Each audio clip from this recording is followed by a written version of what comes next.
सिलीगुड़ी में इस्कॉन मंदिर में कुछ दिनों पहले ही चोरी की घटना हुई थी। अभी इस मामले की जांच चल ही रही है कि इस्कॉन रोड पर बांसझाड़ मोड़ पर एक मोबाइल दुकान में दुस्साहसिक चोरी की और एक घटना सामने आई है। बता दें कि इस्कॉन रोड में बार बार हो रही चोरी की घटना से हड़कंप मचा हुआ है। बताया जा रहा है कि बीती रात भारी बारिश का फायदा उठाकर चोर मोबाइल की दुकान की टीन की छत काटकर अंदर घुस गया, परंतु सीसीटीवी फुटेज देखने से पता चलता है कि चोर का चेहरा कपड़े से ढका हुआ, सिर पर टोपी और पैरों में मोजे थे। आपको बता दें कि आज सुबह दुकान मालिक बप्पा विश्वास ने जैसे ही दुकान खोली उन्हें चोरी का पता चला और उन्होंने तुरंत भक्ति नगर पुलिस स्टेशन को फोन कर घटना की जानकारी दी। उन्होंने बताया कि पुलिस मौके पर पहुंची और जांच की। ज्ञात हो कि इस्कॉन रोड जैसी व्यस्त सड़क पर आए दिन हो रही चोरी की घटनाओं से क्षेत्र के व्यवसायी काफी भयभीत है तथा वे मांग कर रहे हैं कि क्षेत्र में पुलिस गश्त बढ़ाई जाए।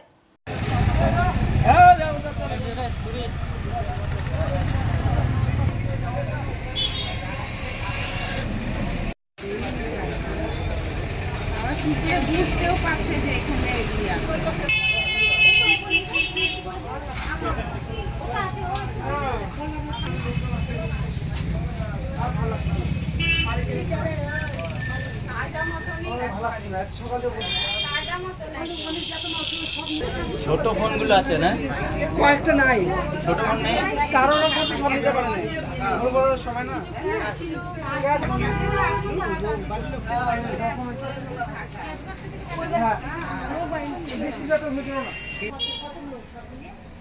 একটা এখন তো লিস্ট করা হয় না, আনুমানিক তো দাদা শুনবে। Bureau report PVTV news.